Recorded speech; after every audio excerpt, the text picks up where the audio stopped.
गाव गावनि फिरफिला सिङाव थानानै आफादगिरि आरो नेहाथारिखौ फिरफिलाखौ बिरहोनो थाखाय आङो खावलायहरनाय जाबाय।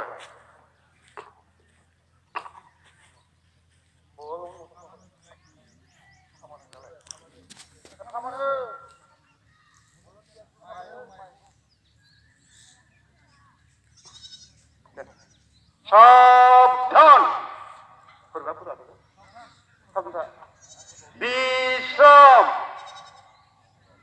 साबधान बिश्राम गाव गावनि फिरफिलाखौ बिरहोनो थाखाय आङो आफादगिरि नेहाथारिखौ खावलायहरनाय जाबाय।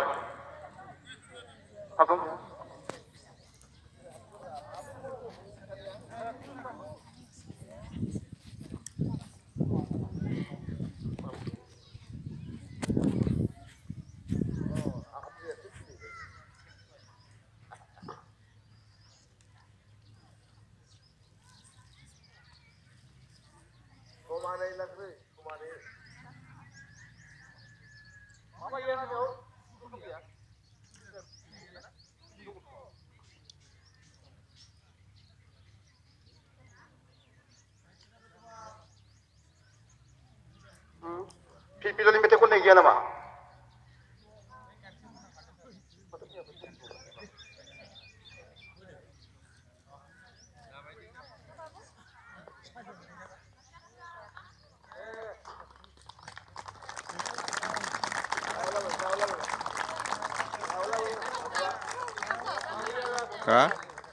दिनै नाङा नों आरो गाबोनसो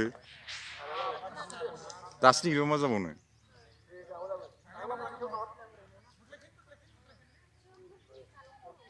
हा मिन्थिलालै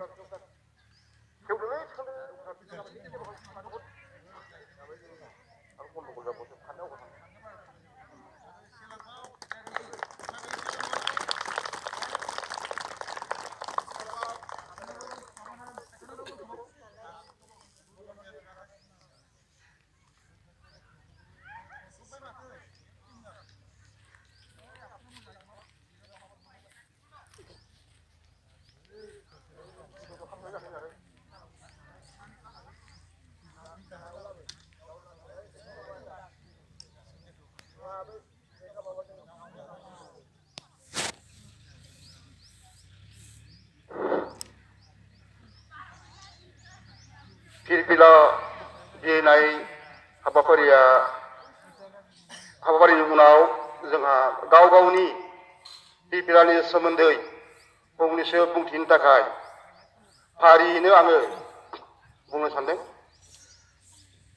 गिबियावनो आङो जोंनि हावराघाट दख'रा कसारि समाजनि आफादगिरिखौ गावनि फिरफिलानि सोमोन्दै फंनैसो बुंनो थाखाय आङो खावलायहरनाय जाबाय।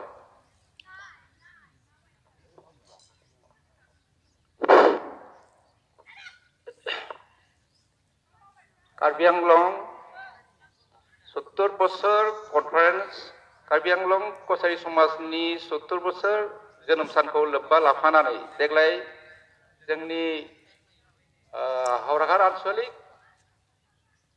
गाव खुंनो लादों। बे लानायाव लोब्बा लाफानानै जोङो हावराघाट आनसलिकनि जइन्ट डेलिगेट बेखौ लाफादों। बिनि आगोलावनो जोङो दिनै बयबो मोखां आफादनि आफादगिरिखौ लोब्बा लानानै जों दिनै बे जोंनि फ्लेगखौ बिरहोदों। बे बिरहोनायाव जोंनि हावराघाट दख'रा सिङाव थानाय गुबुन गुबुन गामिनिफ्राय फैनो हानाय मानगोनां रायजो नोंथांमोन आरो लोगोसे जोंनि बे हावराघाट आनसलिकनि सिङाव थानाय गुबुन गुबुन आफादनि आफादगिरि नेहाथारि लोगोसे आरो जोंनि मानगोनां जोंखौ बोसोन होग्रागिरि आदामोन। दिनै आङो आफादगिरि जानानै फिरफिलानि सोमोन्दै जों इसिबां नलेज गैयाबाबो फंनैसो बुंनो आं सानदों। जोंनि फिरफिलानि गाबा मोननै, गोजौआव दङ गोथां गाहायाव दं गोमो, गेजेराव दं थाल थुंग्रि।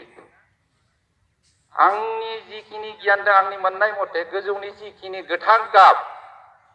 गोथां गाबा जोंनो सान्थि नांगौ, गोजोन नांगौ। बिनि सिम्बलनि जिखिनि नेरसोनानो जादों सान्थि। बयनोबो सान्थि नांगौ। बे हिसाबैनो जोंनि जिखिनि गोरों गोराया गिबियावनो बे गाबखौ लादों। बेनि उनाव गोमो दं। जोंनि माबाया गोमोआ जाहैबाय बर' हारिनि देहानि गाबखौ लोब्बा लाफानानै बे गोमो रंखौ लादों। बे जाहैबाय बर'खौ जों गोदो तिब्बतनि देशनिफ्राय फैनाय मंगलिय हारि हिसाबै मंगलनि जथ' मानसिफोरनि गाब दं गोमो होननानै बुङो, गोमोज्रि। बेबायदि हिसाबैनो माने गोरों गोराफ्रा नैबे माबाखौ